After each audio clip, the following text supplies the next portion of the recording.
Hey everyone, welcome back to the channel. Today we've got another one here in 1/72 scale diecast. It is from Panzerkampf, and we have ourselves a Mil Mi-24 v Hind from the Azerbaijani Air Force. Now, the Azerbaijani Air Force was created briefly in 1919 until Soviet forces did take control. Now, with Azerbaijan gaining independence once again in 1991 with the fall of the Soviet Union, the Azerbaijani Air Force was once more re-established in 1992. Now, the Air Force's aircraft are mainly Russian aircraft, left over from the Soviet era, of course, like our model here, which Azerbaijani operates around 23 Mi-24s. Now, it does have some information in the flap in a multitude of languages, and that helicopter sitting in there, which you can't really see much. So what we'll do is we'll do the usual. We'll get this out of the box. All right, with the model out of the box, it does come with this. Let's see what's in here. And, oh, well, there we have a stand, and we also have a set of instructions. That's going to be handy. How about we open them? So this is the instructions you do get to help you in your assembly. If we can open it, single-sided, and it's not exactly huge, but it is some instructions. So it does show you the placement of your ordnance and the landing gear options. So, yep, that's pretty cool.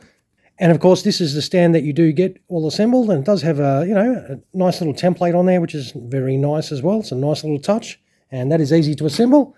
Let's get this lid open and let's have a little look.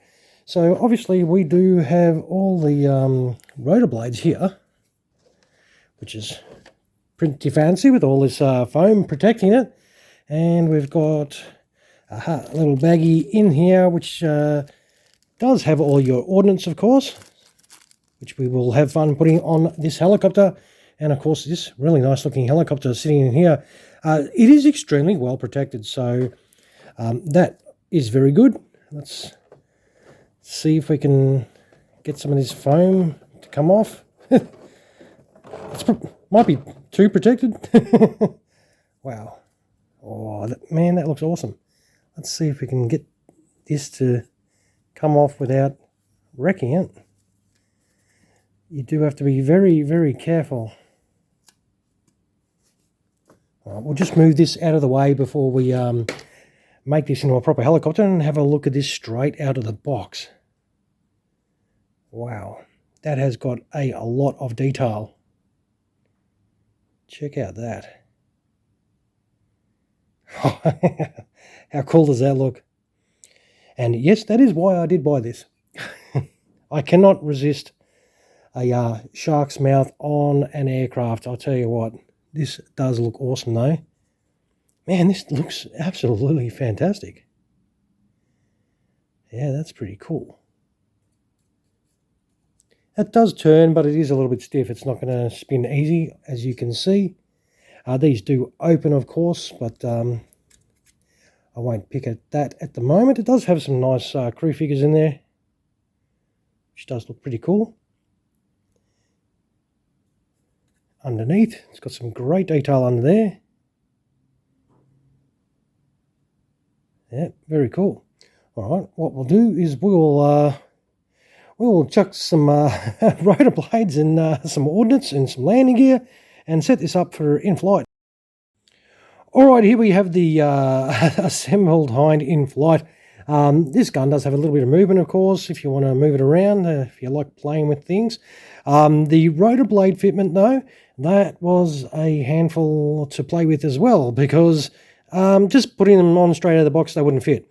So each one I actually did have to hole out a little bit with a metal tweezer end, just dig it out a little bit so I could actually push them all the way on, because that part there has to go into a little hole onto the hub as well, as you can see, into those spots there, and it's really hard to get them to go in and line up. It does turn though, doesn't spin easy, but it does turn freely, so it doesn't really spin or anything like that. So that was a little bit disappointing. It was just a little bit fiddly to put it back, put those rotor blades on, unfortunately. The ordnance went on without any issue because they are magnetized, which is really cool. That was fantastic. Everything else, like your gear bay doors, that went on nicely. Just put the rear ones there. The nose one, you had to play with that a little bit to get it to fit too. I had to hole out those holes as well because that kept dropping out. Yeah, that's just one of those things though. So a little bit of mucking around here and there to get sort of bits to fit. What I did notice though, looks to be some holes there for something. I don't know what's supposed to be there, but there is nothing in my box to put on there, and there's nothing on the instructions. So, and I think it is on both sides. So yeah, I'm not too sure what those holes are for.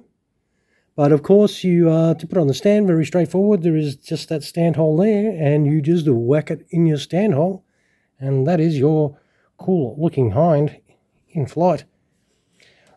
Now, don't get me wrong, the actual helicopter itself, this looks absolutely insane. It is really well done. I think the paint application and the livery itself, everything like that is really well done on this. Just has a little bit of fitment issues, unfortunately, like with those rotor blades. On mine, ordnance went on, as I said, perfectly because of the magnetized ordnance, so you don't have an issue with that. But what we'll do, we'll check some landing gear on this, of course, and have a look at this as it would sit on the ground. All right, we'll be back in just a moment. All right, here we have this awesome Hind set up, gear down, of course. Now, the main landing gear, very straightforward. You just put that gear bay door in the open position on, and then you've just got to put the main landing gear in there. Now, there is 3 struts on each on each landing gear that you've got to actually align in the 3 holes to be able to push them in at the same time to get them to stay in there. The landing gear is plastic. Now, holding the weight of the model, look, if I was going to say one thing, I'd recommend they do it metal, because it's metal ones, at least it won't lose its shape either, and it will get into those 3 holes a lot easier. And the nose wheel, of course, you just put a tiny little front gear bay door there, and the extended nose wheel right there. And I did open the doors here. One thing, the gear bay doors here, they're all that sand yellow sort of colour. There should be a little bit of blue on it, like in the closed gear bay doors where it had a bit of both colours on there. They have just painted these all the one colour for the open position, which is a little bit unfortunate. But inside, there's a lot of detail in there. It's just really hard to get in there. Let's see if we can do a bit of zooming. That's the detail inside there, which is pretty cool. I reckon it does have a lot of nice detail in there, which is a pretty cool thing. But I reckon overall this does look nice. It sets up reasonably well. As I said, there's a couple of little fitment issues, but nothing big. You can work around them. But as I say, like when I do these reviews, I like to show it the ease of fitment straight out of the box. And everything else was, no drama. As I said, these weapons are just all magnetized, so you can just sit them there like that. The only problem with, if you do bump them, they'll move easy. But overall, I think these are pretty cool. And if you want to close the doors, it should be straightforward like so. And that's your doors closed. But I reckon this does set up very nice. Let's see how it sits on that landing gear, because it is all plastic landing gear. And this, you want it to sit on there nicely. You do get a tiny little machine gun here for some reason. If you want to chuck that inside your aircraft, of course, you can. If I can actually, that's how small it is, if I can actually place it on the freaking ground. There we go. Damn sausage fingers. But I reckon overall it does present quite nice for what it is. Just be prepared to do a little bit of work, like play with it a little bit to get things to fit, as I said. Or hopefully, if you buy one, yours goes together perfectly. I'm, of course, going off what I received in my hands today. But as I said, I do reckon this is pretty cool. I like these Panzerkampf Hinds. They do present really nice. And plus, I got all the parts in this one, so I'm pretty happy about that. My first Hind, I had some missing bits in that one, but I am still curious about what those holes on the side here and on the other side are for. So if anyone does know, feel free to inform me in the comments below as well. But of course, if you did enjoy what you're seeing today, don't forget to throw some of those my way, of course, and always feel free to drop a comment, as I said. And if you do enjoy what you see, don't forget to subscribe to the channel. All right, everyone, I will finish up by saying I'll take some photos of this and show them at the end of the video for those of you that want to see some close-up pictures. All right, everyone, thank you so much for spending your time watching another one of our videos. I hope you enjoyed this Mi-24 Hind from Panzerkampf. All right, You all have a fantastic rest of your day. Cheers, everyone.